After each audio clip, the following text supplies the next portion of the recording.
क्या हाल बच्चों। पिछले लेक्चर में हम क्या पढ़ रहे थे? हेलोजेन्स का वन शॉट किया था हमने और हमने प्रिपरेशन कर ली थी। ठीक है, प्रिपरेशन कर ली थी हमने किसकी? हेलोजेन्स की। आज हम क्या करने वाले हैं, उसके आगे वाला सारा पार्ट खत्म करने वाले हैं। प्रिपरेशन में 2 नेमरेशन रह गई थी, आज हम वो करने वाले हैं और उसके बाद जितना भी पार्ट हमारा बचा है वो सारा करने वाले हैं। ठीक है, जिसने अभी तक वो पहले वाला लेक्चर देखा नहीं है, पहले सबसे पहले वो जाकर वो देखो, उसके बाद ये देखना। ठीक है, तो चलिए शुरू करते हैं फिर। तो लास्ट हमने क्या किया था? प्रिपरेशन फ्रॉम एल्कीन पढ़ा था। ठीक है, एल्केन्स जैसे हमने मार्गोनिकोव रूल, एंटी मार्गोनिकोव रूल और हाइड्राइड शिफ्टिंग, ये 3 बात पढ़ी थी। ठीक है, अब हम क्या पढ़ने जा रहे हैं? 2 रिएक्शन हो रही है, नेम रिएक्शन, श्वार्ट्ज रिएक्शन और फ्रेंकलस्टीन रिएक्शन। दोनों ही रिएक्शन जो है, खास बात क्या है, आप यहाँ पर एल्काइल हैलाइड से ही एल्काइल हैलाइड बना रहे हो। ठीक है, नॉर्मली आप किसी और कंपाउंड से बनाओगे, पर यहाँ आपको एक एल्काइल हैलाइड से दूसरा एल्काइल हैलाइड बनाना और बहुत स्पेसिफिक हैलाइड बनाना है, ऐसे नहीं कि हर किसी को बना सकते हो। ठीक, तो वो पढ़ते हैं सबसे पहले आज। चलो, तो पहले हम क्या पढ़ने वाले? Swarts reaction. ठीक, अभी क्या है? पहली बात तो ये, इस पूरे चैप्टर में एक ही रिएक्शन है जिससे आप एल्काइल फ्लोराइड बना रहे हो। जनरली एल्काइल हैलाइड का फॉर्मेशन जो है हम करते नहीं है। रीजन क्या होता है उसका? एल्काइल हैलाइड जो एल्काइल फ्लोराइड जो बनता है वो फ्लोराइड बहुत अनस्टेबल होता है। ठीक है, आयोडीन की रिएक्शन जो होती है वो रिवर्सिबल जाती है, लेकिन उसको रिवर्सिबल करने के तरीके हमने पिछले वीडियो में समझे थे। समझ में आ गई बात? तो अब हम क्या करने वाले हैं, अब हम श्वार्ट्ज रिएक्शन पढ़ रहे हैं। ये एक ऐसी रिएक्शन है जो आपको एल्काइल फ्लोराइड बनाती है। क्या बनाती है? Alkyl fluoride. कैसे? चलते हैं, देखते हैं कैसे। आप यहाँ पर एक एल्काइल हैलाइड लोगे। ठीक है, यहाँ पर जो X हो सकता है आपका, वो क्लोरीन हो सकता है और ब्रोमीन हो सकता है, और इससे आप फॉर्म करने वाले हो एल्काइल फ्लोराइड। ठीक है, तो और यहाँ पर जो रिएजेंट लेते हैं, रिएजेंट जो होता है हमारा, यहाँ पर रिएजेंट जो होता है हमारा वो होता है मेटेलिक फ्लोराइड। ठीक है, आप किसी भी मेटल के साथ अगर फ्लोरीन ऐड कर दोगे तो मेटेलिक फ्लोराइड होता है। ठीक, जैसे Cl ऐड करोगे तो क्लोराइड, Br ऐड करोगे तो ब्रोमाइड, वैसे फ्लोरीन ऐड करोगे तो क्या बन जाएगा आपका? फ्लोराइड। तो देखो कैसे होती है रिएक्शन, क्या रिएक्शन होगी। तो हमारा जो रिएक्टेंट है यहाँ पर, सपोज हमने CH3Cl ले लिया, उसकी रिएक्शन हम करा रहे हैं सोडियम फ्लोराइड से, और आपको मिल गया CH3F। देख लो, फ्लोरीन और क्लोरीन, यहाँ पर डबल डिस्प्लेसमेंट हो गया इनका। तो जब एल्काइल हैलाइड का फॉर्मेशन करते हैं, एल्काइल फ्लोराइड का फॉर्मेशन करते हैं किसी और एल्काइल हैलाइड से in presence of metallic fluoride, उसको बोलते हैं श्वार्ट्ज रिएक्शन। क्लियर हो गया? श्वार्ट्ज रिएक्शन आसान थी। Swarts reaction. चलो, इसी तरह की एक रिएक्शन और है आपकी, जहां पर हेलोजन एक्सचेंज में आप पढ़ते हो। ठीक है, जहां आप हेलोजन एक्सचेंज में ही पढ़ते हो। तो हेलोजन एक्सचेंज में दूसरी रिएक्शन कौन सी है आपकी? फ्रेंकलस्टीन रिएक्शन। चलिए पढ़ते हैं इसे।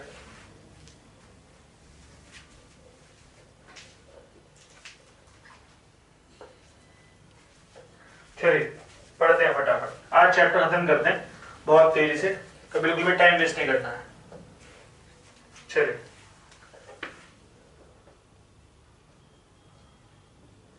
फ्रेंकलस्टीन रिएक्शन। ये रिएक्शन जैसे पिछले वाली रिएक्शन जो थी आपकी, वो एल्काइल फ्लोराइड के लिए थी, ये एल्काइल आयोडाइड के लिए होती है। ठीक है, तरीका वही है, वहां मेटेलिक फ्लोराइड लेते थे या मेटेलिक आयोडाइड लेते हैं। ठीक है, तो करते हैं रिएक्शन। आप यहाँ पर जो आपका रिएक्टेंट होगा वो तो RX ही है, एल्काइल हैलाइड, और X जो हो सकता है यहाँ पर भी Cl और Br हो सकता है। रिएजेंट जो लेते हैं, यहाँ हम सपोज हमने NaI ले लिया। ठीक, तो आपका प्रोडक्ट क्या बनेगा? Ri plus NaX। तो यहाँ पर क्या हो गया? सेम वही तरीका, बस वहां प्रोडक्ट आपका एल्काइल फ्लोराइड बना था, यहाँ आपका एल्काइल आयोडाइड बना है। क्लियर हो गया? तो लिख लेते हैं इस रिएक्शन को। सपोज C2H5Br रिएक्शन कराया आपने NaI से, तो प्रोडक्ट क्या बनेगा आपका? C2H5I एल्काइल आयोडाइड फॉर्म हुआ और NaBr। तो जब एल्काइल आयोडाइड का फॉर्मेशन करते हैं एक एल्काइल हैलाइड से दूसरे एल्काइल हैलाइड से, उस रिएक्शन को बोलते हैं फ्रेंकलस्टीन, और जब सेम ही पैटर्न पे ऑपरेशन करते हो एल्काइल फ्लोराइड बनाने के लिए, उसको बोलते हैं स्वाल्ट रिएक्शन। क्लियर हो गई? तो यहाँ अगर हुआ क्या है, हमारी जो हेलो एल्केन्स की प्रिपरेशन थी वो कंप्लीट हो गई है। ठीक, अब हम क्या करने जा रहे हैं, अब सबसे पहले हम हेलो एरीन्स की प्रिपरेशन पढ़ेंगे। बहुत ज्यादा रिएक्शन नहीं है, बहुत ज्यादा तरीके नहीं है, ठीक है, बहुत आराम से इंपॉर्टेंट पार्ट पढ़ते रहेंगे एग्जाम के लिए जो इंपॉर्टेंट है। और फिलहाल तो आप ये रिएक्शन नोट कर लो, ठीक है, फटाफट से नोट कर लो, फिर हम करने जा रहे हैं प्रिपरेशन पढ़ते हैं हेलो एरीन्स की।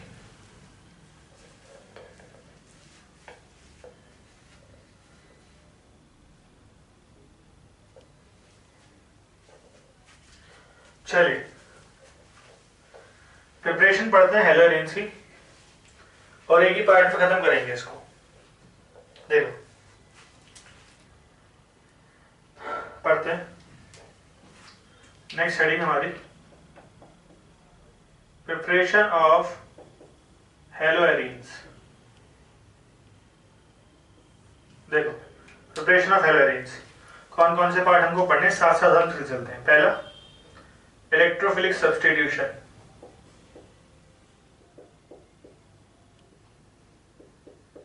Electrophilic substitution. यहां आपको हमेशा दो प्रोडक्ट मिलेंगे, एक ऑर्थो और एक पैरा डायरेक्टिंग। एक ऑर्थो प्रोडक्ट मिलेगा और एक पैरा, दोनों बनेंगे आपके। मेजर जो बनता है हमेशा वो आपका बनता है पैरा। कौन सा बनता है? पैरा। पैरा हमेशा आपका मेजर बनेगा और ऑर्थो हमेशा माइनर बनेगा। रीजन क्या है? सिमेट्री होती है इसके अंदर। क्या होती है? सिमेट्री। सिमेट्री की वजह से स्टेबल होता है और मेजर प्रोडक्ट बनाता है। मेजर का मतलब होता है ज्यादा अमाउंट में बनता है, ठीक, ये स्टेबल है। चलिए अब आगे बढ़ते हैं। इसके बाद रिएक्शन है क्या, यहां पर आप सपोज हमने लिया टोलुइन, हम टोलुइन की रिएक्शन करा रहे हैं।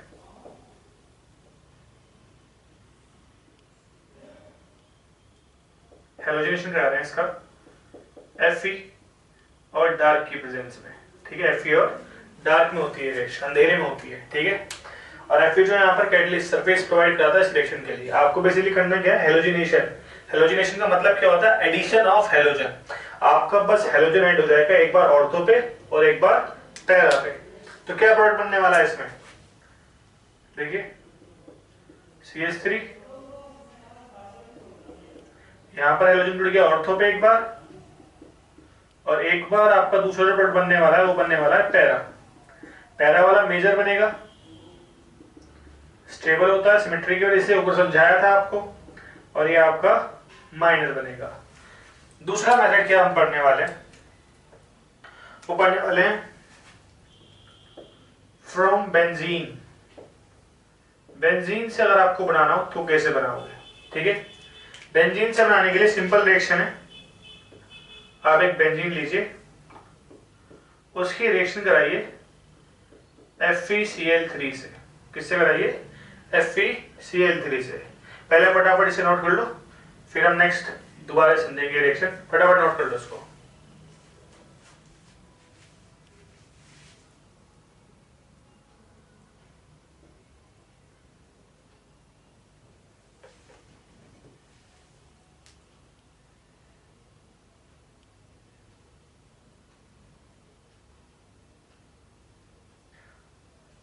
चलिए नेक्स्ट सेक्शन पढ़ते हैं, इंपॉर्टेंट है। बेंजीन से डायरेक्ट कोई भी कंपाउंड अगर आप बना रहे हो तो वो चीज इंपॉर्टेंट है, ठीक। नेक्स्ट प्रिपरेशन पढ़ते हैं। देखो फ्रॉम बेंजीन, तो हमने बेंजीन लिया, बेंजीन की रिएक्शन कराते हैं। क्लोरीनेशन करा दो अगर आपको क्लोरीनिक बेंजीन बनाना है, ब्रोमिनेशन करा दो अगर आपको ब्रोमो बेंजीन बनाना है FeCl3 की प्रेजेंस में, ठीक है। तो यहाँ पर क्या होगा, आपको क्लोरोबेंजीन मिल जाएगा। क्या मिल जाएगा? क्लोरोबेंजीन। यहाँ पर जो FeCl3 है ये एज ए कैटलिस्ट काम करता है, स्पीड इंक्रीज करता है। बाकी सिंपल H और Cl बाहर निकल जाएगा और एक क्लोरीन आपका जुड़ जाता है। अब यहाँ खाली बेंजीन था तो यहाँ पर स्पेसिफिक पोजीशन नहीं है, ऑर्थो मेटा पैरा, ठीक है। प्रीवियस वीडियो में भी बताया था, अगर कोई ग्रुप जुड़ा हुआ है तो उसके रेस्पेक्ट में ये तीनों पोजीशन काउंट होती हैं, ऑर्थो मेटा और पैरा, ठीक। क्लियर हो गया? फटाफट से देख लो, फिर एक बहुत इंपॉर्टेंट रिएक्शन पढ़ने वाले। देखो नेक्स्ट रिएक्शन जो है इंपॉर्टेंट, मार्क कर लीजिए, एग्जाम के लिए इंपॉर्टेंट है, सेंड मेयर रिएक्शन। स्टैंडमेयर रिएक्शन। इसका एक बेसिक पॉइंट समझ लेते हैं, होता क्या है इसमें, करते क्या है हम इसमें करते क्या है, हम एनिलीन को कन्वर्ट करते हैं डायएजोनियम सोल्ट में, और डायएजोनियम सोल्ट को कन्वर्ट करते हैं क्लोरोबेंजीन या फिर इन जनरल हेलोबेंजीन, कोई भी ले सकते हो आप, ठीक है, ऐसा कोई फिक्स नहीं है, क्लोरो और ब्रोमो बेसिकली, ठीक है, तो आप हेलोबेंजीन ले सकते हो वहां पर। अब देखो एनिलीन से डायएजोनियम सोल्ट कन्वर्जन में पढ़ के आए हैं, NaNO2 प्लस HCl, ठीक है, और यहां से हमने क्या पढ़ना है, यहां से ग्रेडियंट होता है Cu2X2, और X कैन बी क्लोरीन और ब्रोमीन, सिंपल मैकेनिज्म, ठीक है। तो करते हैं रिएक्शन, भाई ये तो आप पढ़ के आए हो अमाइंस में, जो कन्वर्जन सीखे थे तो वहां सीखे थे, तो चलो करते हैं इसको। ये आपका एनिलीन, एनिलीन से क्या बनाना है आपको, डायज़ोनियम सोल्ट यानी N2 प्लस और X माइनस, और यहां से आपका क्या बन जाएगा, हेलोबेंजीन, क्लोरोबेंजीन या फिर ब्रोमोबेंजीन। तो फटाफट से रिएक्ट क्लोज के NaNO2 plus HCl NCO2X2, clear हो गया। तो ये स्टैंडमेयर रिएक्शन है, बहुत इंपॉर्टेंट रिएक्शन है, ठीक है। एक और बात ध्यान रखना, अगर यहां आप क्लोरीन और ब्रोमोबेंजीन बना रहे हो तो यही प्रोसेस यूज होता है, वहां आपको कॉपर का हैलाइड चाहिए होता है। लेकिन अगर आप डायज़ोनियम सॉल्ट से क्या बना रहे हो, सपोज अगर आप यहां से आइडोबेंजीन बना रहे हो तो उसमें कॉपर हैलाइड की कोई रिक्वायरमेंट नहीं होती, आप डायरेक्ट उस डायज़ोनियम सॉल्ट को पोटेशियम आयोडीन के साथ शेक कीजिए और आपको आइडोबेंजीन मिल जाएगा। क्या मिल जाएगा, आइडोबेंजीन। वहां कॉपर हैलाइड की कोई रिक्वायरमेंट नहीं है। अगर याद करो जो हमने थर्ड वीडियो में पढ़ा था, जहां पर आप मैकेनिज्म पढ़ रहे थे डायज़ोनियम सॉल्ट से पोटेशियम आयोडाइड की रिएक्शन पे आइडोबेंजीन बनता था वहां भी, ठीक है। तो रीजन सुन लेना, इस जरूरत नहीं होती इसकी, ठीक है, बहुत जल्दी बन जाता है। बस शेक करते हैं डायज़ोनियम सॉल्ट के साथ, हल्का शेक करते हैं, क्या बना लेगा वो, आइडोबेंजीन। तो ये आपका स्टैंडमेयर रिएक्शन था, क्लियर हो गई ये बात।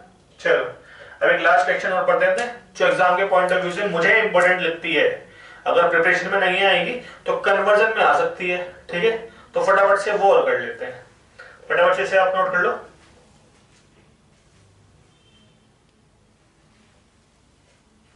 चलो पढ़ते हैं लास्ट रिएक्शन।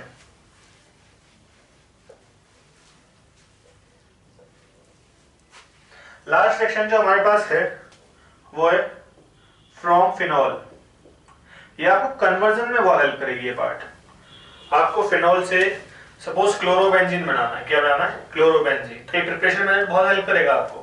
देखो फिनॉल से वैसे तो अल्कोहल से आप PCl3 PCl5 से करा सकते हो, पर तो वो रिएक्शन जो है एनसीईआरटी के अकॉर्डिंग वैलिड नहीं मानी जाती, ठीक है, उनके अलग मेथड है। तो उन्होंने क्या किया हुआ है, पहले आप फिनॉल को बेंजीन में कन्वर्ट करो, और बेंजीन से क्लोरोबेंजीन बनाना अभी हम पहले पढ़ के आ चुके हैं, ठीक, उसका क्लोरिनेशन करा देंगे FeCl3 की प्रेजेंस में, ठीक है।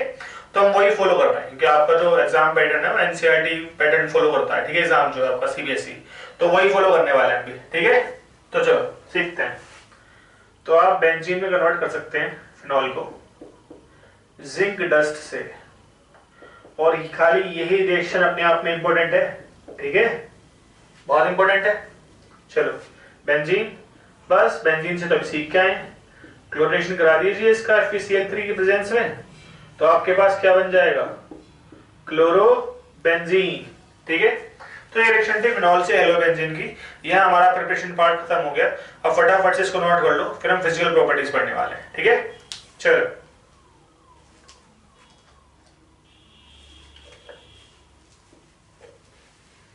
चलिए, हो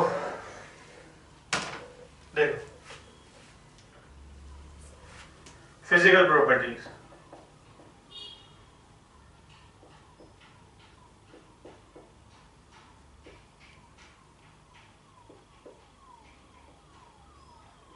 फिजिकल प्रॉपर्टीज कुछ बेसिक पॉइंट्स हैं। वैसे एनसीईआरटी में तो जब आप खोल के बैठोगे पूरा एक पेज है, लेकिन क्या उस पेज के हर एक पॉइंट से क्वेश्चन आता है? नहीं, तो पढ़ना जरूरी भी नहीं होता, ठीक है। अभी फिलहाल एग्जाम के पॉइंट ऑफ व्यू से पढ़ रहे हैं, बोर्ड्स के पॉइंट ऑफ व्यू से पढ़ रहे हैं, तो पहले वो चीजें पढ़ लेते हैं जो इंपॉर्टेंट है, ठीक है। तो कौन कौन से? सबसे पहली बात, फिजिकल प्रॉपर्टीज का एक बहुत बड़ा पार्ट जो है सॉल्युबिलिटी, वो आपका nature of C X bond cover करता है। वो क्या है वो समझ लेते हैं पहले पढ़ते हैं nature of C X bond, ठीक है। उससे एक पार्ट क्लियर हो जाएगा हमारा सी एक्स बॉन्ड। ये कैसे पढ़ना है? देखो, nature of C X bond, carbon और हेलोजन की इलेक्ट्रोनेगेटिविटी में बहुत ज्यादा डिफरेंस होता है। इलेक्ट्रोनेगेटिविटी होती क्या है? Tendency to attract shared pair of electron, यानी जिन दो इलेक्ट्रॉन की शेयरिंग से बॉन्ड बना है वो शेयर्ड पेयर जो है उस तरफ शिफ्ट हो जाता है जिस तरफ इलेक्ट्रोनेगेटिविटी ज्यादा होती है। क्लियर हो गई ये बात? चल, यानी हेलोजन की इलेक्ट्रोनेगेटिविटी जो है, अगर हम इसको लिख लें इस तरीके से, इलेक्ट्रोनेगेटिविटी वो ज्यादा है हेलोजन की एज कंपेयर टू कार्बन, तो इस तरफ शिफ्ट हो जाएंगे। शिफ्ट होने की वजह से हेलोजन पर इलेक्ट्रॉन कंप्लीट ट्रांसफर नहीं हुआ है, तो कंप्लीट चार्ज नहीं आएगा, पार्शियल नेगेटिव और ये पार्शियल पॉजिटिव, पोल जनरेट हो गए। अगर यहां पर पोल जनरेट हो गए, the compound should be considered as polar, ये पोलर कंपाउंड हो गया, ठीक है। अब क्वेश्चन आता है,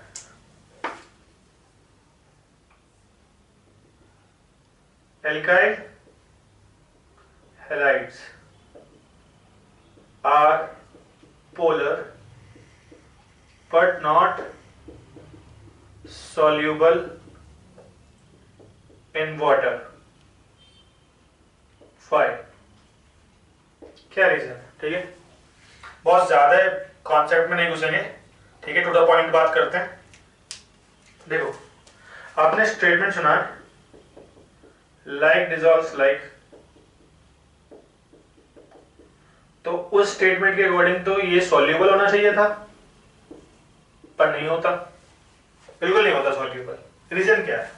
ये पोलर तो है but no hydrogen bond formation, no hydrogen bond is formed, ये हाइड्रोजन बॉन्ड फॉर्मेशन नहीं कर पाता है, इस वजह से इसकी सॉल्युबिलिटी वाटर के अंदर ऑलमोस्ट जीरो होती है, ठीक है, सॉल्युबल नहीं है, बहुत खराब सॉल्युबिलिटी होती है इसकी।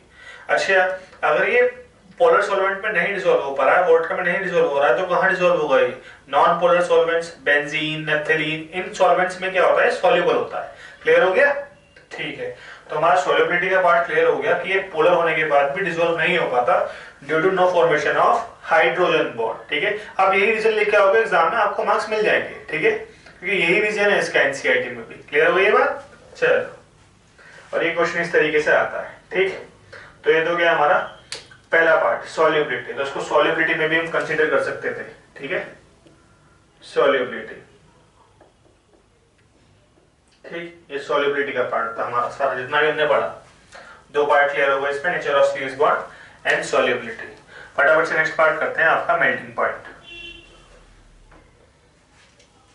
चलिए,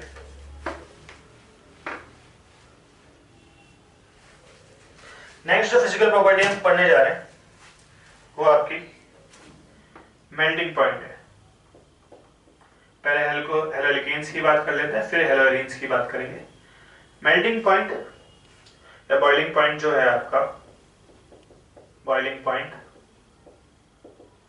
ये दोनों के लिए थोड़ी सी प्रॉपर्टीज सेम होते हैं। मेनली आपका बॉइलिंग पॉइंट के बारे में दिया हुआ है, तो बॉइलिंग पॉइंट अगर हम पढ़ें तो it is directly proportional to surface area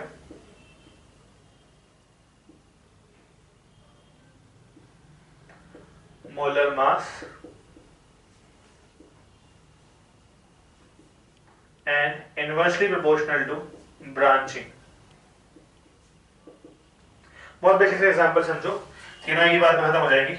आपके पास एक 2 मीटर लंबी रोड है और एक मार्कर है, ठीक है, वो रोड और मार्कर सेम मटेरियल का बना हुआ है, आपको उन्हें बॉईल करना है, तो कौन सी जल्दी बॉईल हो जाएगी? ऑब्वियस सी बात है, मार्कर, ठीक है।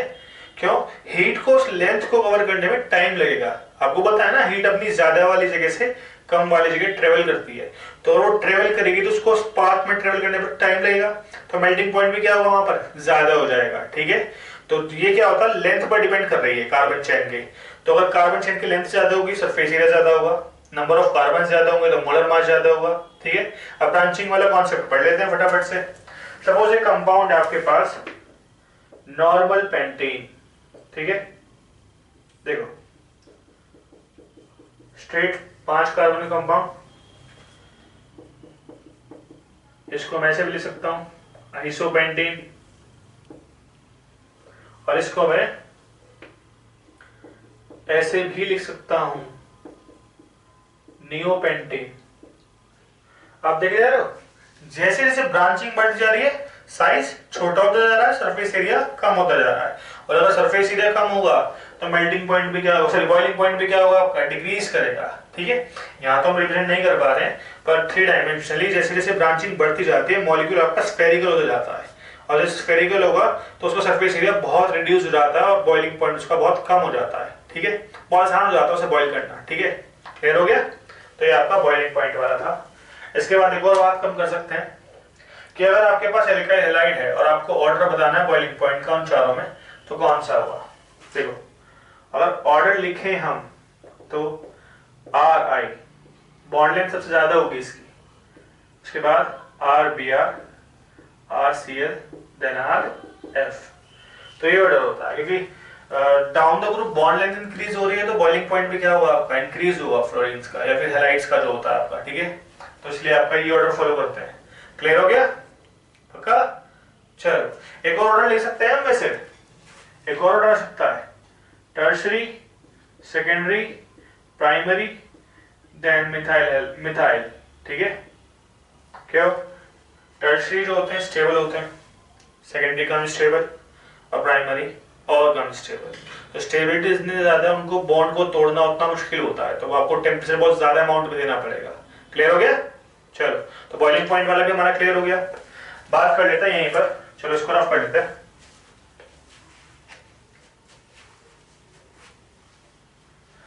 बात कर लेते हैं फटाफट से डेंसिटी।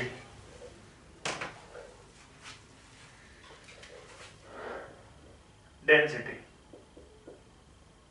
अगर डेंसिटी का फॉर्मूला हम देखें तो density is equal to mass upon volume, तो is directly proportional to mass. जैसे जैसे नंबर ऑफ कार्बन इंक्रीज होंगे तो मास भी क्या होगा, इंक्रीज करेगा। जैसे जैसे आपका mass of halogen items increase होगा, भाई क्लोरीन का काम है, ब्रोमीन का ज्यादा है, आयोडीन का और भी ज्यादा है, तो आपका मास क्या होगा, इंक्रीज होगा टोटल कंपाउंड, और दोनों फैक्टर में क्या होगा आपका डेंसिटी भी क्या होगी, इंक्रीज होगी, क्योंकि मास के डायरेक्टली प्रोपोर्शनल है, दोनों सेम प्रोपोर्शनल में बढ़ते घटते हैं। अगर मास बढ़ेगा तो डेंसिटी भी बढ़ेगी। क्लियर हो गया? तो हमारा फिजिकल प्रॉपर्टीज वाला जो पार्ट है वो भी खत्म हो गया, बस हमको भी एराइल हैलाइड्स वाले बॉइलिंग पॉइंट का कॉन्सेप्ट समझना है। देखो एराइल हैलाइड्स की अगर बात करें, देखो सपोज यहाँ पर हेलोजन है और यहाँ पर कोई भी कंपाउंड है, उसको ए मान लिया मैंने, एक मेटा, एक आपका ऑर्थो और इसी का एक आपका पैरा। अब यहाँ क्या होता है, ऑर्थो एंड मेटा का ऑलमोस्ट इक्वल होता है और पैरा का इनसे ज्यादा होता है। ठीक है, रीजन है सिमेट्री। ऑर्थो मेटा का ऑलमोस्ट सेम होता है। ठीक है, डिफरेंस होता है लेकिन बहुत ज्यादा डिफरेंस नहीं होता कि आप उसको याद करना शुरू कर दो। ठीक है, वैल्यूज तो आपको कोई भी याद करनी नहीं है, बस में ध्यान रखना हेलोरीन्स में ऑर्थो और मेटा का ऑलमोस्ट सिमिलर होता है और पैरा जो होता है उनका ज्यादा होता है इन दोनों से ही। रीजन क्या है, सिमेट्री। ठीक है, ये भी हम प्रिपरेशन में पढ़ के आ चुके हैं, समझ में आ गया?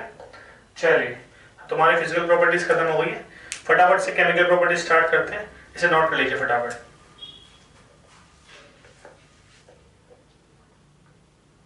चलो केमिकल प्रॉपर्टीज स्टार्ट करते हैं, थोड़ा सा फास्ट चलते हैं। देखो मैकेनिज्म तो बहुत सारे यूज होते हैं आपकी इस चैप्टर में, ऑर्गेनिक में। उसके सारे पढ़ने एग्जाम के लिए जरूरी है नहीं, सारे जरूरी नहीं है। ठीक है, फिलहाल जो एग्जाम्स के लिए बहुत ज्यादा क्वेश्चन पुटअप हो सकते हैं आपके एमसीक्यू बेस में या केस स्टडी बेस में, वो पढ़ लेते हैं इस चैप्टर से। SN1 SN2 वो ज्यादा इंपॉर्टेंट है फिलहाल पढ़ने के लिए, तो फटाफट से उसे स्टार्ट करते हैं। ठीक है, तो रिएक्शन में जो हम पहला पार्ट पढ़ने जा रहे हैं केमिकल प्रॉपर्टीज में, वो पढ़ना चाह रहे हैं सब्स्टिट्यूशन रिएक्शन, सब्स्टिट्यूशन रिएक्शन। चलिए, तो दो टाइप की आपको पढ़नी है, SN1 एंड SN2। पहली बात तो एक छोटा सा कॉन्सेप्ट क्लियर कर लेते हैं, चलो वहीं पढ़ते हैं प्रूफ के साथ साथ, ठीक है। सबसे पहले स्टार्ट कर रहे हैं SN1 रिएक्शन, ठीक है। बिल्कुल बेसिक इंट्रोडक्शन चलेंगे और कोशिश करेंगे कोई पॉइंट रह ना जाए, ठीक है, पूरी कोशिश करेंगे, ठीक है। चल सबसे पहले फुल फॉर्म से स्टार्ट करते हैं। इसकी फुल फॉर्म होती है, it stands for substitution nucleophilic unimolecular reaction. Clear हुआ? अब देखो यहाँ बड़ा है यूनिमोलिकुलर, दैट मीन्स इसकी मोलिकुलरिटी, ऑर्डर दोनों ही 1 होते हैं। क्यों नहीं बढ़ा था?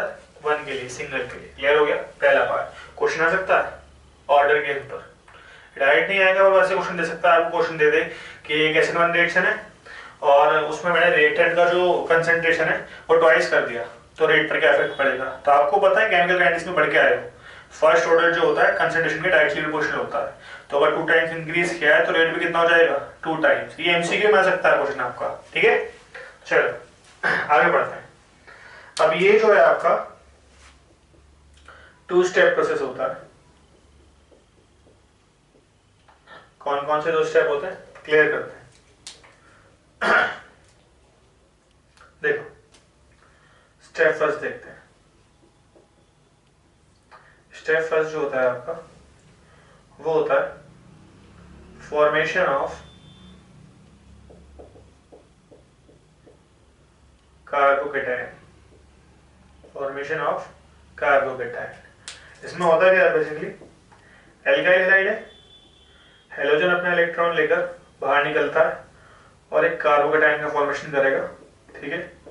ये जो कार्बन पर पॉजिटिव चार्ज स्पीशीज बन रही है इसको हम बोल रहे हैं कार्बोकेटायन। ये जो एक इंटरमीडिएट फॉर्म होता है, ठीक है, क्योंकि आप देख रहे हो जब हम फाइनल रिएक्शन लिखते हैं तो उसमें चार्ज इतना नहीं लिखते हैं ऑर्गेनिक केमिस्ट्री में। तो अगर यहाँ पर आप ये चार्ज स्पीशीज बन रही है तो वो एक इंटरमीडिएट है। इंटरमीडिएट क्या होता है? रिएक्टेंट और प्रोडक्ट के बीच का पार्ट, यानी कंप्लीटली रिएक्शन कंप्लीट नहीं हुई है, ठीक है। अब देखो, अच्छा एक बात और समझ लेना, न्यूक्लियोफिलिक, न्यूक्लियोफिलिक जो वर्ड है उसका मान यहाँ पर न्यूक्लियोफाइल है। न्यूक्लियोफाइल ऐसी कोई भी स्पीशीज जो इलेक्ट्रॉन रिच स्पीशीज हो सकता है उस पर नेगेटिव चार्ज हो और हो सकता है उसके पास एक्स्ट्रा इलेक्ट्रॉन्स हो लोन पेयर की फॉर्म में, ठीक है, तो उनको न्यूक्लियोफाइल बोलते हैं। क्लियर हो गया? इनको एक और नाम दिया जाता है पॉजिटिव चार्ज लविंग स्पीशीज। सीधी सी बात है, अगर इस पर नेगेटिव चार्ज है तो पॉजिटिव से प्यार करेंगे, जाएंगे उसकी तरफ इलेक्ट्रॉन देने के लिए, ठीक है, तो ये इनको बोलते हैं। अब ये न्यूक्लियोफाइल देखो, न्यूक्लियोफाइल ऑलरेडी नेगेटिव चार्ज है, अगर मुझे रिएक्शन करानी है एल्काइल हैलाइड पे तो इसको पॉजिटिव फॉर्म में लाना पड़ेगा। अब ये यहाँ पर अट्रैक्ट होगा इधर, तो टाइम कहाँ लग रहा है? जैसे ही कार्बोकेटायन का फॉर्मेशन होगा वो नेगेटिव चार्ज स्पीशीज तो यहाँ आ ही जाएगी, ठीक है। टाइम क्या लग रहा है? इस कार्बोकेटायन के फॉर्मेशन में टाइम लग रहा है।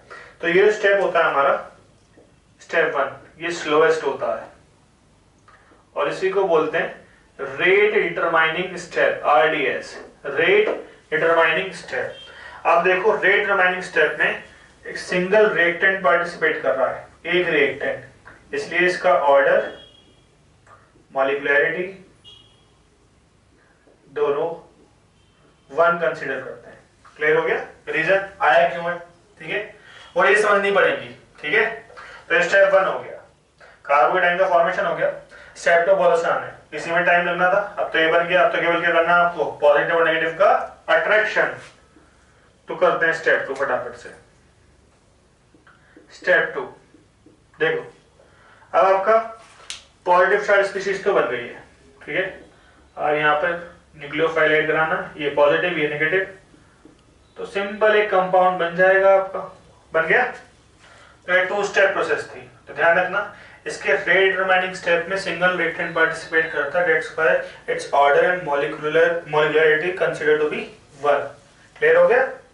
चलो ये आपका SN1 रिएक्शन था। अच्छा कुछ और बातें भी हैं। बातें यह है कि इसमें स्टेबिलिटी और सॉल्वेंट की बातें करनी है और इसकी स्टीरियोकेमिस्ट्री। तो फटाफट से बाकी पार्ट क्लियर करते हैं, इसे नोट कर लो फटाफट से।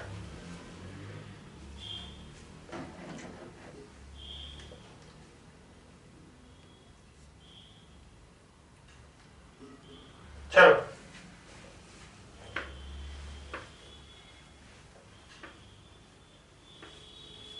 फटाफट से पढ़ते हैं इसे।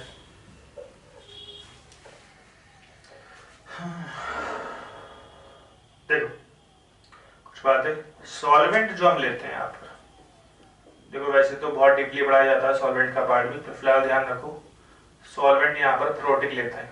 ठीक है, कौन से लेते हैं? प्रोटिक। प्रोटिक सॉल्वेंट का कौन से सॉल्वेंट होते हैं? ऐसे सॉल्वेंट जहाँ से आपको H+ मिल जाए, क्या मिल जाए? H+, उनको बोलते हैं प्रोटिक सॉल्वेंट। क्लियर हो गया? चलो सॉल्वेंट प्रोटिक होना चाहिए। थोड़ी सी स्टीरियोकेमिस्ट्री की बात कर लें इसकी। स्टीरियोकेमिस्ट्री बहुत हार्ड है भाई, मजाक कर रहा हूं। देखो सपोज ये आपका हेलोजन, ये हाइड्रोजन, ये भी हाइड्रोजन मान लिया हमने, और ये भी हाइड्रोजन ही ले लेते हैं। ठीक है, पहले स्टेप में क्या हो रहा था? सब इलेक्ट्रॉन लेके बाहर निकल रहे थे। अब देख लो इस एलिमेंट पर लोन पेयर्स है, हेलोजन है, और हेलोजन इलेक्ट्रॉन पेयर्स हैं इसके पास, और ये है बॉन्ड पेयर। ये वाले इलेक्ट्रॉन्स इस बॉन्ड के इलेक्ट्रॉन्स को रिपेल कर रहे हैं, इसलिए सारे बॉन्ड्स इस तरफ शिफ्ट हो गए हैं। क्लियर हो गई इस बात? चलो अगर ये हेलोजन हट गया है तो आपके पास एक इंटरमीडिएट फॉर्म होता है जिसे कार्बोकेटायन कहते हैं। अब यहाँ पर रिपल्शन देने वाला नहीं है, सारे बॉन्ड उस तरफ मूव करेंगे, इधर आए, इधर, इधर और इधर, और इस पर पॉजिटिव चार्ज। क्लियर हुआ? कार्बोकेटायन के बारे में कुछ बात पढ़ लेते हैं। First condition, always sp2 hybridise होता है, ज्योमेट्री ट्राइगोनल प्लेनर होती है। ठीक है, MCQ में आ सकता है ट्राइगोनल प्लेनर।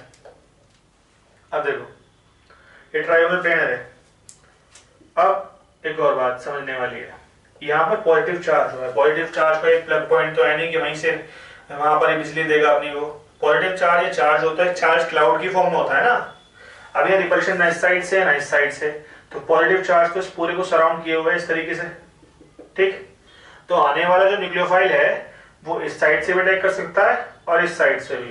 तो एक बहुत इंपॉर्टेंट पॉइंट है कि SN1 के अंदर न्यूक्लियोफाइल जो होता है वो दोनों साइड से अटैक कर सकता है, फ्रंट साइड से भी और बैक साइड से भी। देखो 2 प्रोडक्ट की पॉसिबिलिटी बनती है फिर तो अगर न्यूक्लियोफाइल आता है तो 2 प्रोडक्ट की पॉसिबिलिटी बनती है। कौन कौन सी वो देखते हैं। एक प्रोडक्ट तो हो सकता है आपका कि जिस साइड हेलोजन हटे उसी साइड अगर आपका न्यूक्लियोफाइल जुड़ जाए सेम साइड पर। ठीक है, दूसरी पॉसिबिलिटी क्या है? न्यूक्लियोफाइल जो है जिस साइड से हेलोजन हटा है उसके अपोजिट साइड पे न्यूक्लियोफाइल ऐड हो जाए, उसके अपोजिट साइड पे। ठीक है, दोनों पॉसिबिलिटी है, फ्रंट साइड से भी अटैक कर सकता है, बैक साइड से भी अटैक कर सकता है। जिस साइड पे अटैक करेगा बाकी के बॉन्ड उसके दूसरी तरफ शिफ्ट हो जाएंगे। अगर वो सेम साइड अटैक करता है तो उसको हम बोलते हैं रिटेंशन। क्या बोलते हैं? रिटेंशन। और अगर वो अपोजिट साइड करता है तो इस प्रॉपर्टी को बोलते हैं इन्वर्जन। तो हम बोल सकते हैं SN1 के अंदर रिटेंशन भी पॉसिबल है और इन्वर्जन भी पॉसिबल है। अच्छा, अब दोनों पॉसिबल है तो ऑब्वियस सी बात है कंपाउंड भी दोनों ही बनेंगे। भाई जो न्यूक्लियोफाइल है पढ़ा लिखा थोड़ी है कि वो एक ही साइड से अटैक करेगा, नहीं, वो दोनों साइड से अटैक कर सकता है। तो कंपाउंड भी 2 ही बनेंगे आपके, एक रिटेंशन वाला भी बनेगा और इन्वर्जन। और इन्हीं 2 कंपाउंड के मिक्सचर को हम बोलते हैं रेसिमिक मिक्सचर, क्या बोलते हैं, रेसिमिक मिक्सचर। तो रेसिमिक मिक्सचर फॉर्म होता है SN1 में। क्लियर हो गई इतनी बात? तो फटाफट से इसको नोट करो, फिर SN2 पढ़ते हैं और उसके एग्जांपल्स करते हैं फटाफट से, ठीक है। फिर हमारा हैलोकेन्स का केमिकल प्रॉपर्टीज वाला पार्ट खत्म। बहुत इजी तरीके से पढ़ेंगे, ठीक है, डरने वाली बात नहीं है। चलो नोट कर लो फटाफट।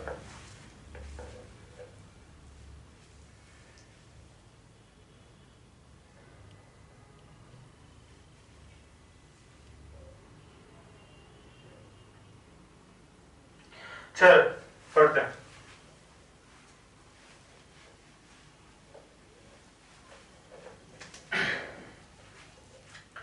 SN2 रिएक्शन, ठीक है, उतनी ज्यादा कॉम्प्लिकेटेड नहीं है, आसान है।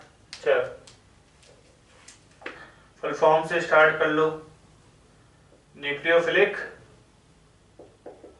अरे सब्स्टिट्यूशन रह गया, सब्स्टिट्यूशन बायमॉलिक्यूलर रिएक्शन। न्यूक्लियोफिलिक का मतलब समझ के आए, न्यूक्लियोफाइल्स। एक मिनट,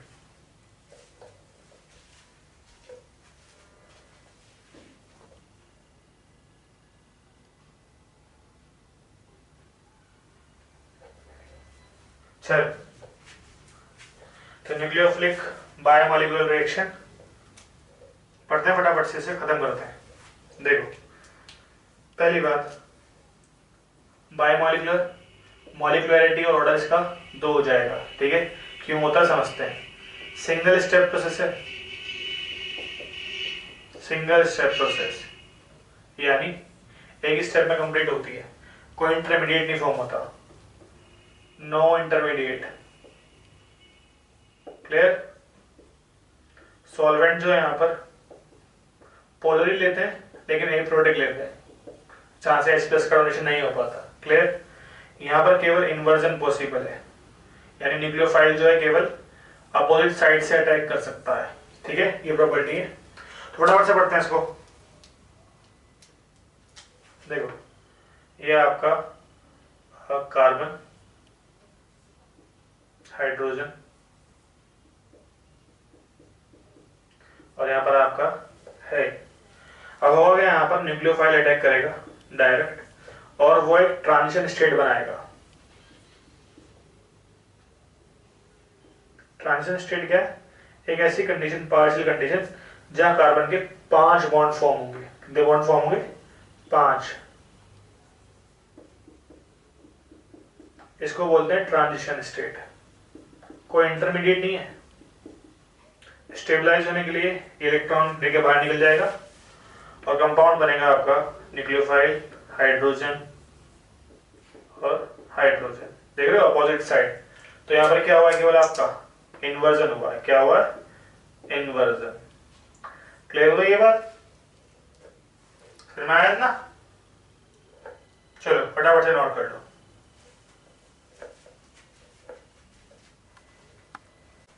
तो ये आपके ट्रांजिशन स्टेट हो गई, ठीक है। तो अब क्या क्या इसके पॉइंट रह रहे हैं? तो ये बात समझ में आ गई कि यहाँ पर इन्वर्जन पॉसिबल है, ठीक है, क्योंकि वो बैक साइड से अटैक करता है, फ्रंट साइड से वो अटैक नहीं कर सकता है। तो इतना हमें पढ़ना था इसके अंदर। SN2 में इतना ज्यादा खास नहीं है, ठीक है। बेसिक स्टेट ऑर्डर आ सकती है SN1 और SN2 के लिए, ठीक है। तो ऑर्डर ऑफ रिएक्शन क्या होता है? ऑर्डर ऑफ रिएक्शन देखो, SN1 और SN2 जैसे उल्टा होता है, ठीक है। यहाँ जो ऑर्डर आता है आपका वो आता है टर्शरी, सेकेंडरी, देन प्राइमरी। यहाँ पर आता है प्राइमरी, सेकेंडरी, देन टर्शरी, ठीक है। कार्बोकेटायन की स्टेबिलिटी की वजह से ये ऑर्डर आता है tertiary, secondary and primary. Clear हो गया? और यहाँ तो कार्बोकेटायन की स्टेबिलिटी आ गया फैक्ट कि टर्शरी कार्बोकेटायन स्टेबल होता है, इसी वजह से यहाँ क्या होगा? आपका रिएक्शन फास्ट होगी। यहाँ क्यों प्राइमरी आया है? अब देखो यहाँ पर देखो न्यूक्लियोफाइल आ रहा है, जुड़ रहा है। यहाँ पर न्यूक्लियोफाइल जुड़ गया।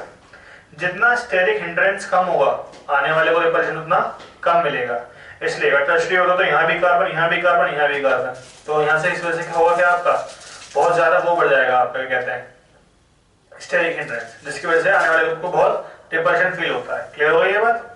चलो फटाफट से नोट कर लो, फिर हम मैकेनिज्म पढ़ते हैं।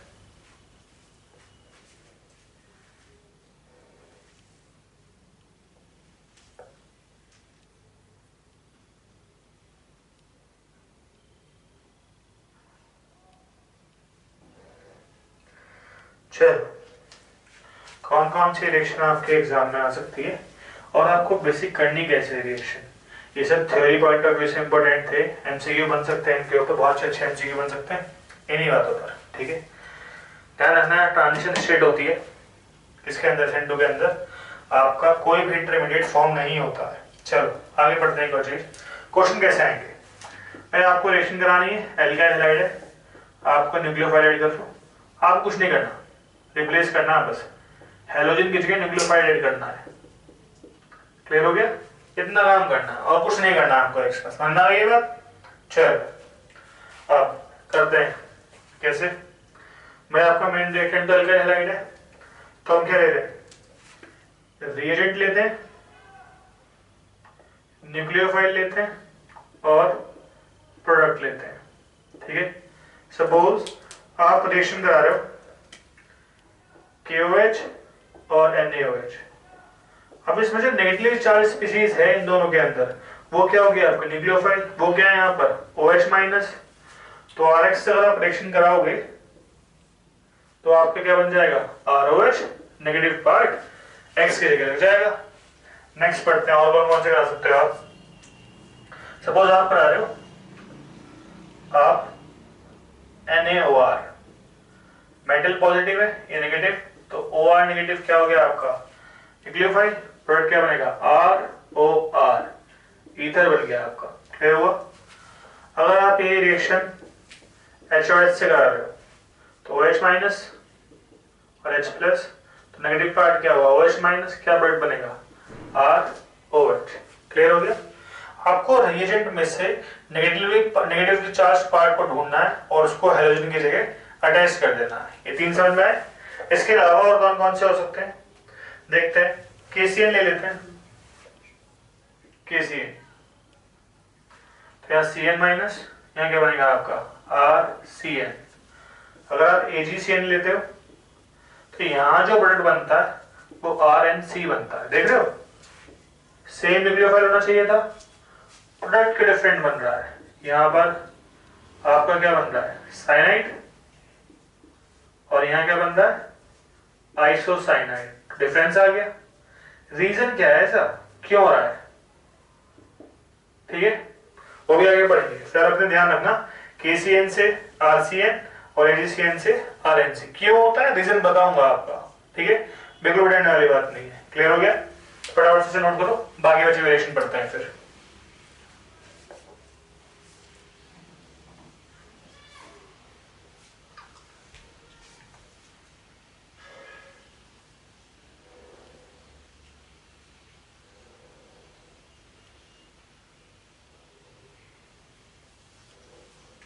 चलो और कौन कौन सी रिएक्शन हो सकती है,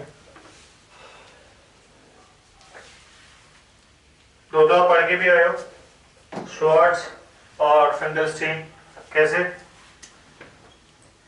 मेटालिक फ्लोराइड ले लोगे तो F माइनस RF,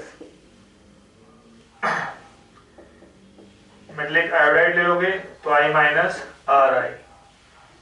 अगर आप KNO2 से कराते हो तो NO2, सॉरी यहाँ जो होता है ONO, तो यहाँ बनता है RONO, यानी ऑक्सीजन की साइड से बॉन्डिंग होती है।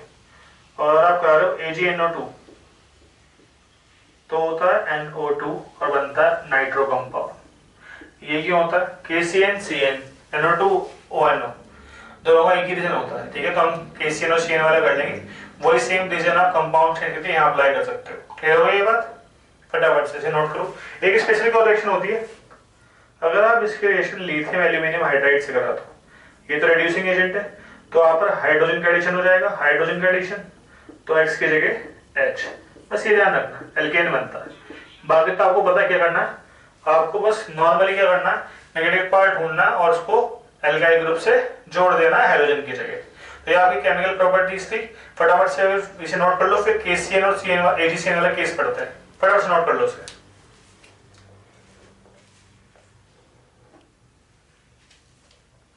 चल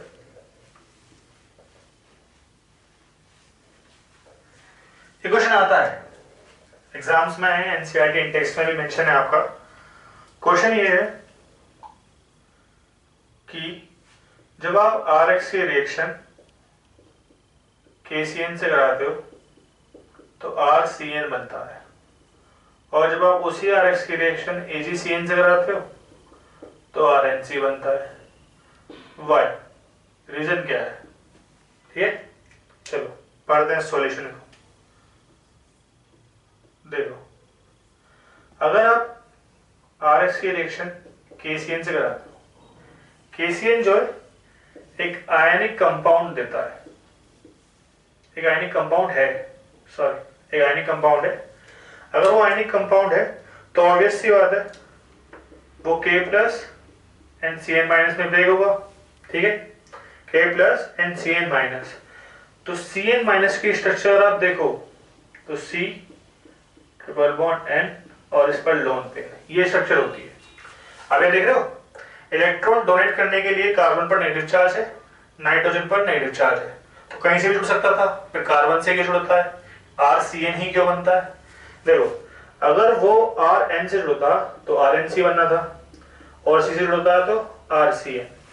यहाँ पर जो बॉन्डिंग हो रही है कार्बन एंड नाइट्रोजन, यहाँ पर carbon and carbon, and carbon bonding is more stable then carbon and nitrogen, तो ये स्टेबल बॉन्ड बनाता है, इसलिए यहाँ पर क्या बनता है आपका? साइनाइड। क्या बनता है? साइनाइड। जबकि AgCN के केस में क्या होता है वो देखते हैं। जब आप AgCN से रिएक्शन कराते हो तो आपका आइसोसाइनाइड कंपाउंड बनता है। क्यों? जो AgCN है आपका वो एक कोवलेंट कंपाउंड है। अब यहाँ पर Ag और Cn इस तरीके से, तो ये बॉन्ड ब्रेक ही नहीं होता, पर नाइट्रोजन के पास लोन पेयर है तो वही डोनेशन करता है इलेक्ट्रॉन का RX को, इसलिए यहाँ पर जो बॉन्डिंग होती है वो नाइट्रोजन से होती है, RNC। क्लियर हो गया? तो ये रीजन है इनका। ये सेम रीजन आपका कहाँ यूज कर सकते हो आप? Ionic compounds KNO2 and AgNO2 में। KNO2 आपका आयनिक कंपाउंड है और जो AgNO2 है वो आपका कोवलेंट कंपाउंड है। सेम रीजन है यहाँ पर। समझ में आ गया? फटाफट से इसको नोट कर लो। चलो,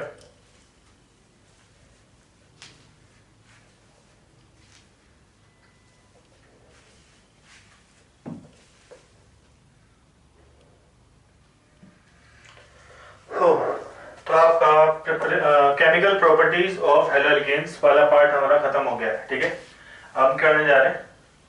हम पढ़ने जा रहे हैं आपका प्रॉपर्टीज, केमिकल प्रॉपर्टीज ऑफ हैलोजेन्स। ठीक है, तो पहले तो एक क्वेश्चन स्टार्टिंग में, आपका जो हैलोजेन्स कंपाउंड है, चाहे वो क्लोरोबेंजीन हो, ब्रोमोबेंजीन हो, वो न्यूक्लियोफिलिक सब्स्टिट्यूशन इजीली शो नहीं कर सकता।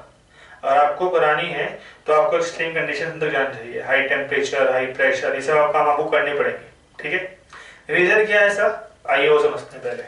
चलिए देखिए, बेंजीन, बहुत सारे रीजन है, फटाफट से समझते हैं एक करके। देखो, सपोज हमने एग्जांपल लिया क्लोरोबेंजीन, यहाँ इसके पास लोन पेयर्स हैं। ठीक, देखो अभी जो लोन पेयर्स हैं तो कॉन्जुगेशन में लोन पेयर सिंगल डबल। ठीक है, कौन सा कॉन्जुगेशन है यहाँ पर? Lone pair single double. तो इस कंडीशन में क्या होता है? लोन पेयर कन्वर्ट होता है बॉन्ड पेयर में, और बॉन्ड पेयर कन्वर्ट होता है लोन पेयर में। ठीक है, तो करते हैं रेजोनेंस। चलो देखो, ये इधर आया, ये इधर चला गया। ठीक, क्या स्ट्रक्चर बनी आपकी? Cl डबल बॉन्ड इस तरीके से, या नेगेटिव चार्ज ये इधर और ये इधर, नेगेटिव सिंगल डबल, ये इधर जाएगा और ये इधर, क्या बनेगा? Cl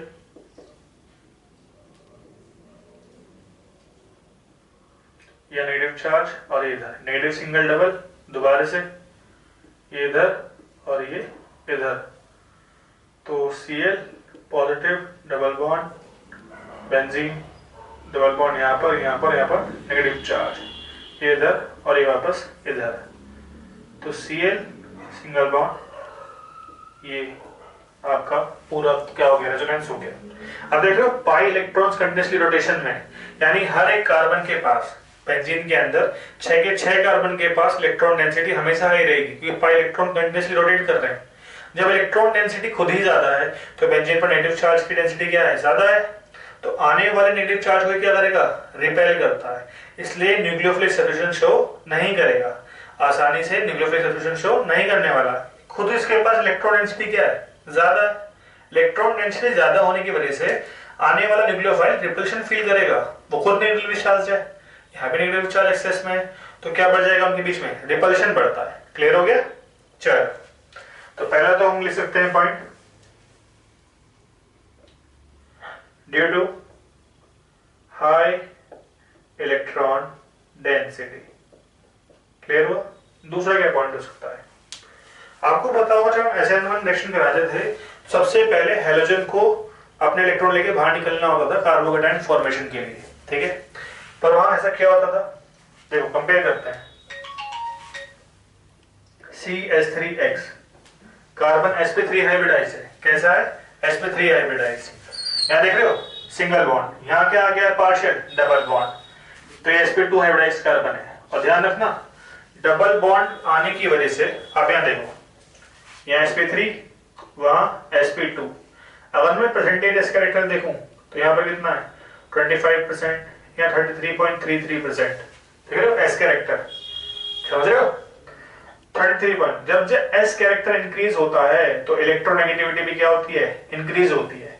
अगर इलेक्ट्रोनेगेटिविटी इंक्रीज हुई तो जो लोन पेयर वाले या शेड पेयर वाले इलेक्ट्रॉन है वो किस तरफ शिफ्ट हो जाएंगे, कार्बन की तरफ, और कार्बन की तरफ शिफ्ट होंगे तो वो लोन पेयर को कहाँ नहीं जाने देगा, क्लोरीन पर, तो क्लोरीन का रिमूवल हार्ड हो जाता है, इजी नहीं है, ठीक है। पार्शियल डबल बॉन्ड कैरेक्टर की वजह से इलेक्ट्रोनेगेटिविटी बढ़ी कार्बन की, और उसने शेड पेयर इलेक्ट्रॉन को कहाँ अट्रैक्ट किया, अपनी तरफ, जिससे क्लोरीन का रिमूवल मुश्किल हो गया है। क्लियर हो गया। तो नेक्स्ट पॉइंट हमारा क्या सकता है, पार्शियल डबल बॉन्ड कैरेक्टर, ठीक है। नहीं तो और बहुत ज्यादा क्वेश्चन आते हैं, आपसे तो बस क्वेश्चन पूछता है कि why nucleophilic substitution is not possible for हेलोएरिन्स, simple question आता है, 2 रीजन लिख के आओगे, कॉन्जुगेशन दिखा के आओगे, आराम से पूरे नंबर। क्लियर हुआ, फटाफट से नोट कर लो। फिर अगर न्यूक्लियोफिलिक सब्स्टिट्यूशन होता है तो कैसे कर सकते हैं, कौन सी कंडीशंस है जहां हमें करनी होगी, ठीक है, तो उसके बाद वो पढ़ते हैं, फटाफट से नोट करो।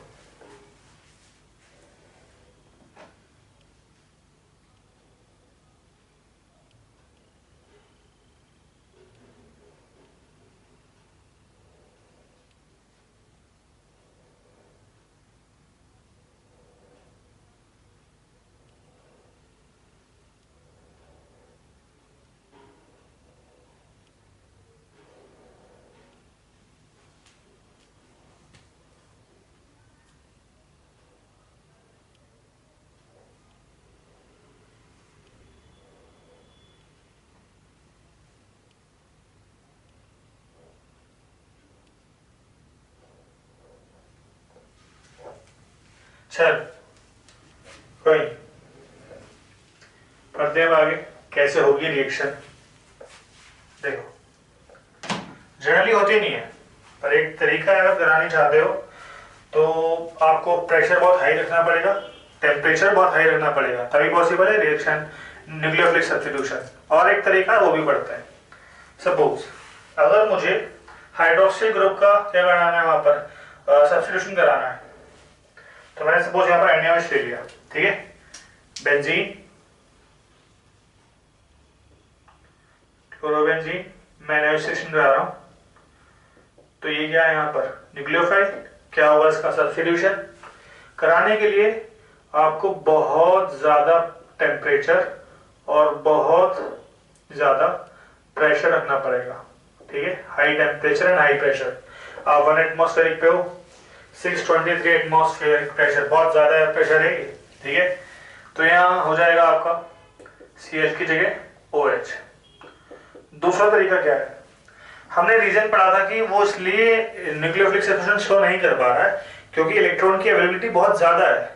तो अगर उस इलेक्ट्रॉन अवेलेबिलिटी को कम कर दिया जाए, कैसे, हम क्या करते हैं, ऑर्थो और पैरा पोजीशन पर एक इलेक्ट्रॉन विड्रॉइंग ग्रुप लगा देते हैं, तो बेंजीन से इलेक्ट्रॉन खींच लेगा। अगर बेंजीन से इलेक्ट्रॉन खींच लेगा तो बेंजीन पर इलेक्ट्रॉन की कमी आ जाएगी, न्यूक्लियोफाइल आके उसको पूरी कर देगा। तो देखो कैसे करते हैं। सपोज मैंने यहां पर ऑर्थो पोजीशन पे नाइट्रो ग्रुप जोड़ दिया, जो कि कैसा है, इलेक्ट्रॉन विड्रॉइंग। वो बेंजीन से इलेक्ट्रॉन खींचेगा और अमेन्यो एसिड रिएक्शन करा रहे हैं। टेम्परेचर थोड़ा ज्यादा है इस रिएक्शन का, लेकिन प्रेशर कम हो गया है, तो यहां पर क्या बन जाएगा आपका, फिनॉल बन जाएगा। ठीक है, ऑर्थो नाइट्रोफिनॉल। अगर मैं एक ऑर्थो और एक पैरा पर लगा देता हूं तो टेम्परेचर और डिक्रीज कर जाएगा, यहां पर कंपाउंड बन जाएगा आपका। और अगर मैं तीनों ही पोजीशन पे ऑर्थो और पैरा पर लगा दूं तो ये रिएक्शन केवल वार्म वाटर में हो जाएगी, हल्का सा गर्म करने पर फिनॉल कन्वर्ट कर देगा। क्लियर हो गई, NO2 NO2 and NO2। Generally possible नहीं है न्यूक्लियोफिलिक सब्स्टिट्यूशन, पर एडवर्स कंडीशन में कर सकते हैं या फिर इलेक्ट्रॉन विड्रॉइंग ग्रुप लगा कर सकते हैं। ऐसे ग्रुप जो माइनस आई इफेक्ट, ठीक है, नेगेटिव इंडेक्स पे इफेक्ट शो करते हैं, वो ग्रुप आप ऑर्थो और पैरा पोजीशन पे जोड़ दो। ऑर्थो और पैरा पे ही क्यों जोड़ते हैं, ये भी क्वेश्चन हो सकता है। आपने रेजोनेंस में देखा था चार्ज कहां डेवलप हो रहा है, ऑर्थो पे या फिर पैरा पे। ऑर्थो पे डेवलप नहीं हो रहा, इसलिए हम ऑर्थो और पैरा पर इलेक्ट्रॉन विड्रॉइंग ग्रुप जोड़ देंगे, जिससे वो इलेक्ट्रॉन खींच ले, इलेक्ट्रॉन की अवेलेबिलिटी कम हो जाए। वो कौन पूरी कर देगा, न्यूक्लियोफाइल। क्लियर हो गया, तो फटाफट से नोट कर लो, फिर पढ़ते हैं कि बेंजीन जनरली रिएक्शन शो करता कैसी है। चलिए,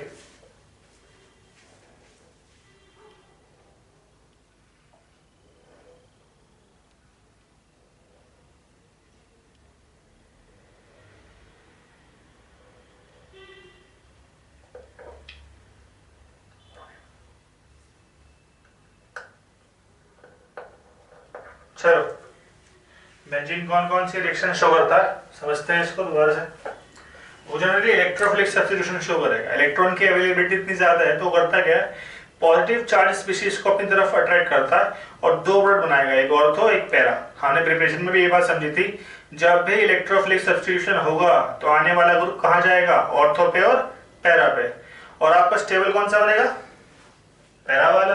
क्यों, सिमेट्री की वजह से। क्लियर हो गया, मेजर का मतलब होता है ज्यादा अमाउंट में बनेगा। क्लियर हो गया, चलो करते हैं रिएक्शन। कौन कौन सी एग्जाम के लिए इंपॉर्टेंट है वो करेंगे, बहुत ज्यादा प्रेशराइज नहीं कर रहे हैं चीजों की, बहुत डीप पढ़ लेते हैं। एग्जाम का टाइम है, हमारे पास भी टाइम नहीं है और आपके पास भी टाइम नहीं है, ठीक है, तो जितना टाइम कम कंज्यूम हो उतना अच्छा। चलो तो एक साथ में पढ़ते हैं, कैसे। यह आपका बेंजीन, क्लोरो बेंजीन, ध्यान रखना इलेक्ट्रोफिलिक सब्स्टिट्यूशन पढ़ रहे हैं।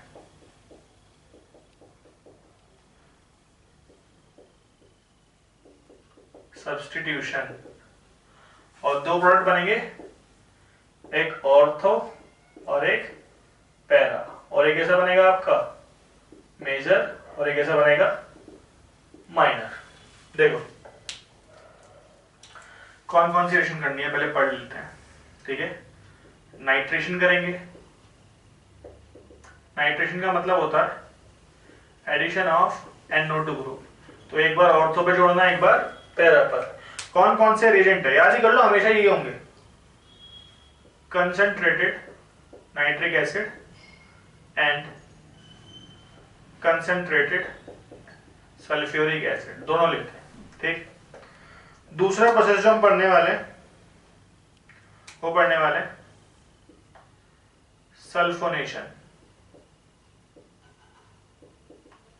सल्फोनेशन होता है एडिशन ऑफ SO3H, एक बार ऑर्थो पे एक बार पैरा पर। यहां जो रिएजेंट यूज करते हैं हम, कंसंट्रेटेड H2SO4। क्लियर हुआ, चल और क्या करने वाले हैं,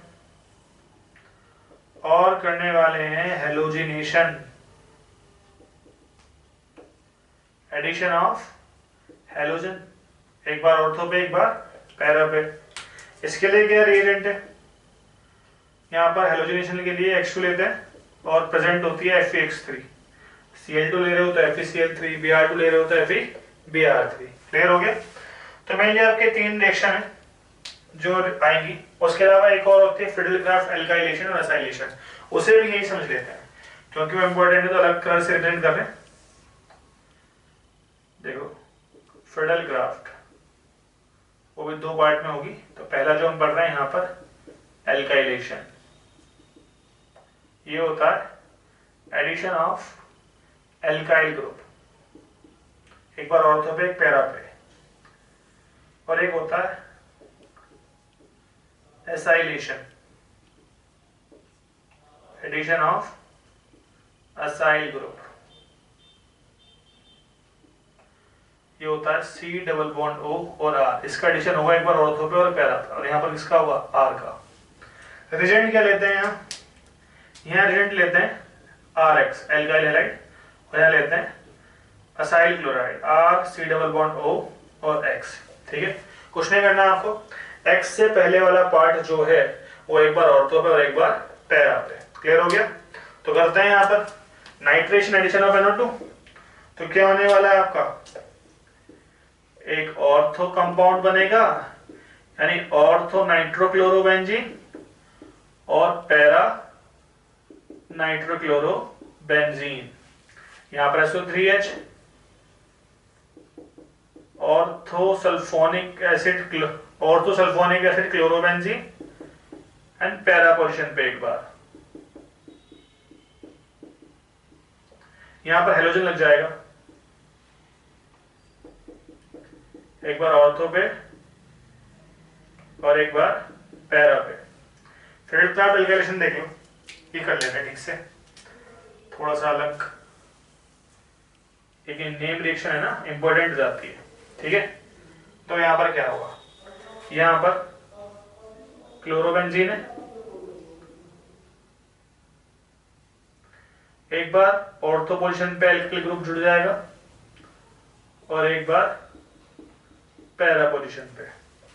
यहां पर क्या होगा, एक बार ऑर्थो पोजीशन पर असाइल ग्रुप यानी single bond C double bond O R, और एक बार पैरा पर। क्लियर हो गया। चलो इसको ऊपर लिख देते हैं, फायदे लिख देते हैं। एक बार ऑर्थो पर और एक बार पैरा। ठीक है, तो ये आपका फिडेलक्राफ्ट एल्काइलेशन और एसाइलेशन, ये इंपॉर्टेंट है बहुत ज्यादा। और ये सारे रिएक्शन इंपॉर्टेंट है, वैसे तो सारी कहीं ना कहीं कायम मान ली। ये फर्स्ट रिएक्शन, ये सेकंड और ये थर्ड आ गई। ठीक है, फिडेलक्राफ्ट को अलग डिवाइड कर दिया गया, वो इंपॉर्टेंट है। फिजिकल प्रॉपर्टीज फटाफट से देख लो, खत्म हो गई है यहीं पर, इतनी इनफ एग्जाम के लिए, बिल्कुल इनफ है। ठीक है, लास्ट पार्ट रह रहा है हमारा, बस उन 3 लेसन को कर लेते हैं। चलो फटाफट से नोट कर लो इसको।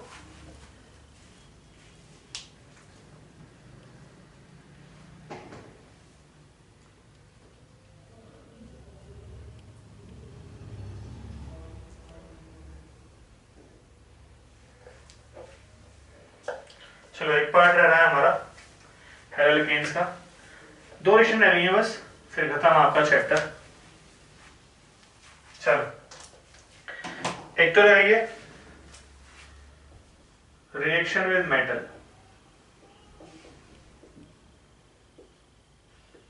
देखो जब आप रिएक्शन विद मेटल करोगे एल्काइल हैलाइड की, सपोज मैग्नीशियम से कर दिया, नॉर्मल एडिशन रिएक्शन RMgX, क्या बन गया आपका ग्रिग्नार्ड रिएजेंट।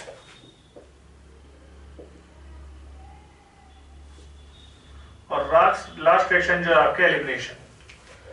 छोटी बात याद रखना बस, एलिमिनेशन रिएक्शन के अंदर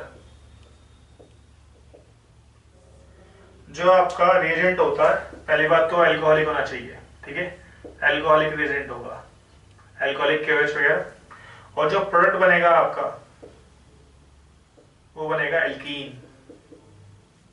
एग्जांपल देखते हैं। देखो R और X रिएक्शन से वो ऐसे करते हैं, CH3 CH2 CH2 और X, इसकी रिएक्शन एल्कोहलिक KOH से करा रहे हैं आप। देखो यहाँ क्या होगा, एक कार्बन से जिस कार्बन पे हेलोजन है वो हटेगा और उससे नियरेस्ट कार्बन का जो हाइड्रोजन है वो हटेगा, तो यहाँ पर क्या निकलेगा आपका HX रिलीज होगा। तो यहाँ पर एक वैलेंसी इसकी खाली और एक वैलेंसी इसकी, तो इन दोनों के बीच डबल बॉन्ड आ जाएगा, CH3 CH double bond CH2। ठीक है, एक और बात में समझने वाली बात है, क्या है इसमें, देखो एक इंपॉर्टेंट बात और समझो, अगर इस तरीके से क्वेश्चन आ जाए CH3 CH CH3 CH2 CH2 halide और रिएक्शन करानी है अल्कोहलिक KOH। अब आप देखो यहां पर अगर आप नॉर्मली प्रोडक्ट बनाते हो तो CH3 CH3, तरीका क्या है आपको बताता हूं, जिस कार्बन पर हेलोजन है और उससे नियरेस्ट वाले कार्बन का हाइड्रोजन कम करो और उन दोनों के बीच डबल बॉन्ड, ये आना चाहिए था। लेकिन देखो ये सेकेंडरी कार्बन है जबकि टर्शरी क्या है, प्रेजेंट है, तो एक तो ये पॉसिबल है, एक क्या पॉसिबल है, डबल बॉन्ड शिफ्ट हो जाए और हाइड्रोजन इधर शिफ्ट हो जाए, तो क्या बन सकता है CH3 CH3 double bond CH